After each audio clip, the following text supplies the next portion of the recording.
అన్నా ప్రయోగాలు వద్దన్నా, మాకు ఎంటర్టైన్మెంట్ మూవీస్ కావాలన్నా అని రాస్తుంటారు.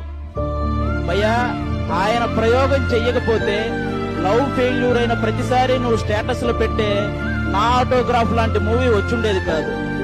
ఆయన ప్రయోగం చెయ్యకపోతే నువ్వు బాధల్లో ఉన్నప్పుడల్లా ఇన్స్పిరేషన్ కోసం నువ్వు చూసే నేనింతే లాంటి మూవీ వచ్చుండేది కాదు. అసలు కొత్త వాళ్ళతో ఎందుకు లేని ఆయన ప్రయోగం చెయ్యకపోతే హరీష్ శంకర్ గారు, బాబీ గారు, మల్లేని గోపీచంద్ గారు ఇలాంటి డైనమిక్ డైరెక్టర్లు వచ్చుండేవాళ్ళు కాదు.